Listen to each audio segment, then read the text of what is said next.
Hello, my name is Roshan Narayan, and thank you for joining us on In20. If you're watching us on YouTube, do that back four and protect and pass the ball very, very simply. He is brilliant. If you put leg. The Super League is such a good idea, isn't it, Danny? Okay, all jokes aside. It's been a quiet week. Nothing really to talk about. I think it was just like I saw a cow fly over the moon during the daytime. That doesn't make sense. But does it make sense, the Super League?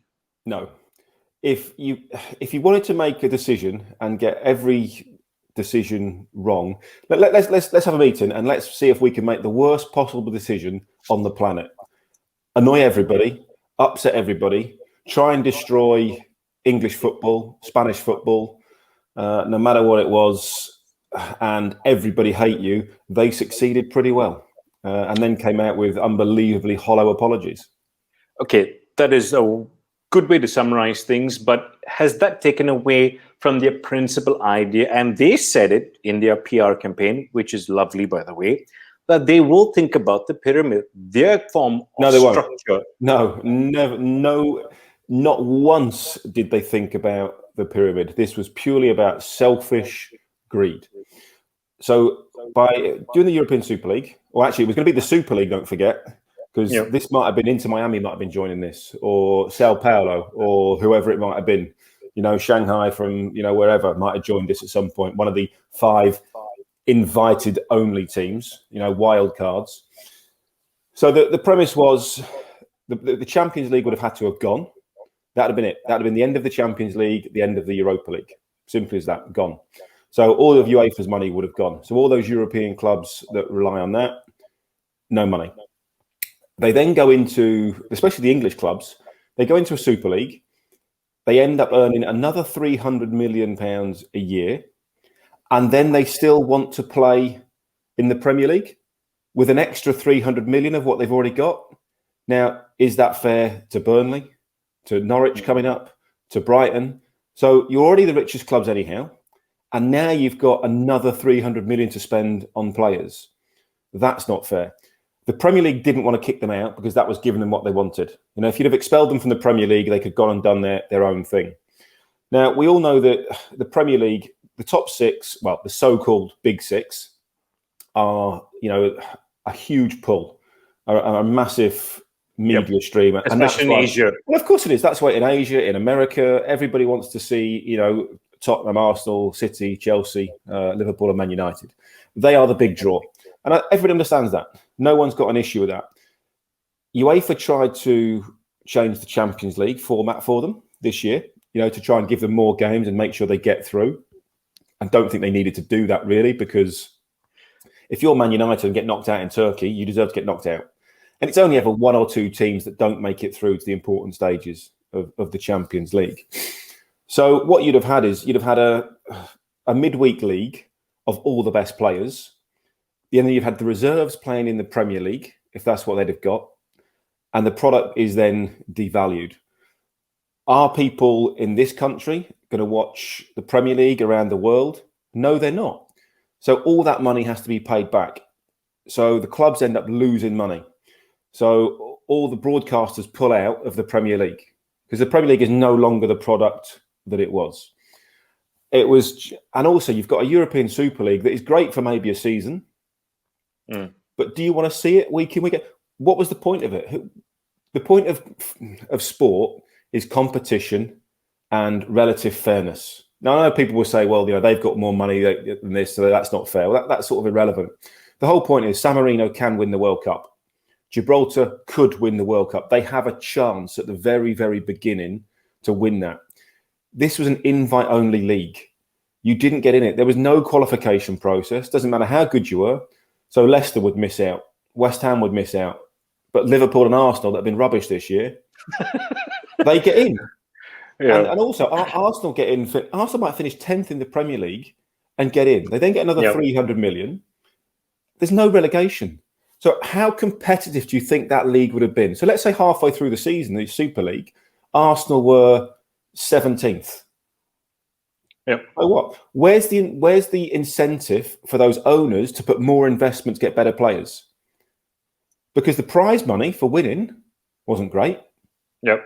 And even if the teams that got those 5 extra teams that got invited in, when you look at it, Real Madrid, if they'd have come, I think something like 15th, would have got twice as much money than a wild card team entering the Super League and winning it. So that's not fair either. So it was, and when Florentino Perez comes out and says, "Oh, this is for the good of football. We need this to keep going because football is in a bad." No, your club's in a bad situation because you've run it into the ground. You've overspent. You've overborrowed. Your maths is clearly horrific, and you can't add up the numbers. And you've lost, too many good players on too big a wages, and you've failed at running your business. Don't then expect everybody else to bail you out. I mean, it was the support in this country, especially in England, was unbelievable. Football fans coming together. I've not found a single person, unless I'm looking at one right now, that wanted this league to go ahead. No, don't say I wanted this league to go ahead. Oh, okay. I'll be honest. Till 2019, I was just a TV host on a channel over here, got to meet you in Brazil. I was living the life because I was talking about football. My love affair of football started with Diego Maradona. But in 2019, I made a decision to move to the business side of football with the World Football Summit Asia. And I understand there are consequences when the Premier League, the FA, and the British government allowed these owners to come in. They should have been smarter, correct? Yeah. So these business owners have come in. I have no issue with evolution. Revolution is never good, especially in sport. You can't rip it up and start again. In this country, you've got 150 years of history. You can't just rip that up and start again. And also the fact that none of these owners told their managers, none of them told the players. Are there any secrets in football in this day and age? Well, they clearly were. They clearly were because Pep Guardiola came out and had a go at his owners. Jurgen Klopp came out and had a go at his owners. Pep Guardiola hired a secret service to follow Gerard Piqué when he was in Barcelona. That's fine. Don't think you're trying to tell me the Premier League, such a big organization, did not know, or they let this happen and wanted to see what would happen. They did not know, and that's why people have now had to resign and everything else. It was just that's why it was kept quiet because obviously they had to release it the day before UEFA made their plans for the Champions League. So they came out. They've admitted they didn't consult anybody. It was mainly driven by the Americans because they don't understand the process of relegation. They always want this franchise model, which is fine because the NFL, the NBA is a franchise system. You are owned by the league. You're not owned by the club. So if they say, right, Roshan, you're going to go and play for Chicago tomorrow, you go. Yeah. You don't really have a choice in that. You can't just rip the book up and start again overnight. But also, it's competition. How exciting would this Super League have been after 1 or 2 seasons where, it's this game again? It's this game again. The whole point of looking forward to these big games, they're big games. Why do we look forward to a cup final? Because it's a big occasion. If you eat in a Michelin star restaurant every single night, you get bored. Yeah. After 2 weeks, you get sick of it, and you go, "Actually, I want beans on toast for a change." It's just, but that's whatever it is. You have a level, and then you have to have spikes of happiness, spikes of joy, to make things better. You've got to have highs and lows, and this created a league where there was no competition, and that's not sport. Basically we were creating an exhibition league.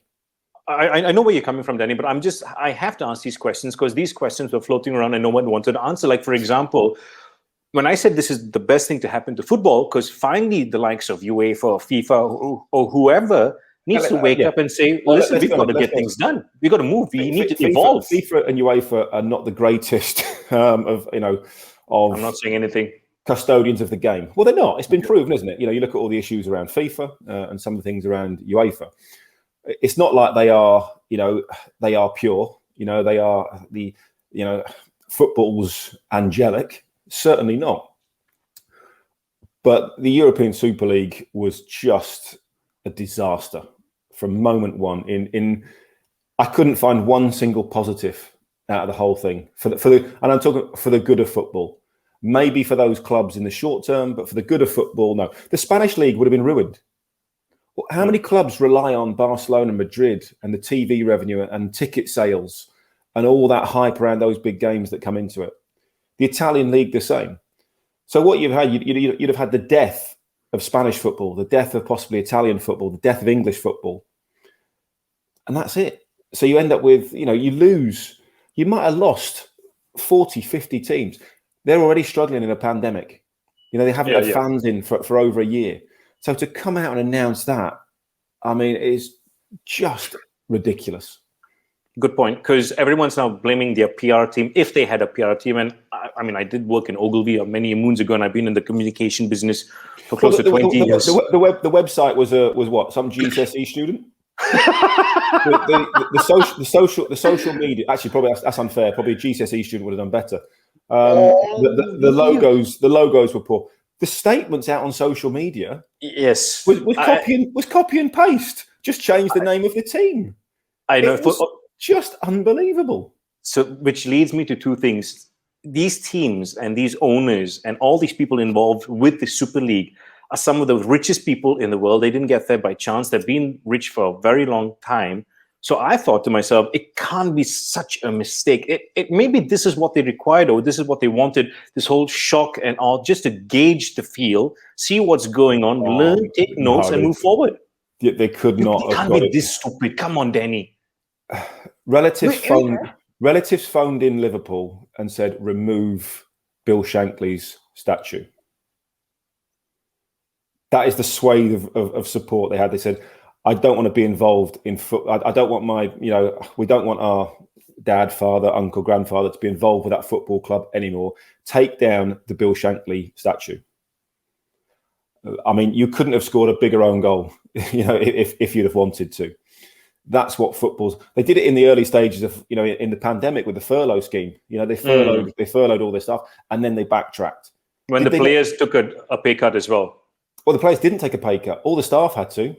They were forced to, right? Yeah, they put staff on furlough, and obviously, and they took the money from the government, but they didn't do anything with the players. And then they backtracked because public opinion, was so vast that they had to reverse that decision. Tottenham did exactly the same thing. I mean, I cannot see anything good about the Super League at all. Fair enough. And Gary, you know what? I don't often agree with Gary Neville. Gary Neville was right. They tried to murder English football. It was premeditated. They know exactly what we're doing. The Champions League would have gone, the Premier League would have gone, and that would have been pretty much the end of at least half of English football. That's a good point. But as I mentioned, this is not going to go away, Danny, because if you were talking about Liverpool, the owner, John Henry, who came out and said that, and the one thing that really sent a tingle down my spine was when he used the word, was it disruption or disturbance or something like that? And when I heard that, this is before Perez came out and said this is not going to die, nobody's going to go away. When he used that word disruption, you can call me paranoid or a conspiracy theorist or whatever it is. That was a key word which told me they knew exactly what was going to happen. They knew exactly what was going to do. And the whole point is, they were looking for fans in Asia that probably a lot of these fans have never been to a game, and are never likely to go to games, so they watch it on television. Huge revenue stream. Same in America. It's true. Very true. Same in America.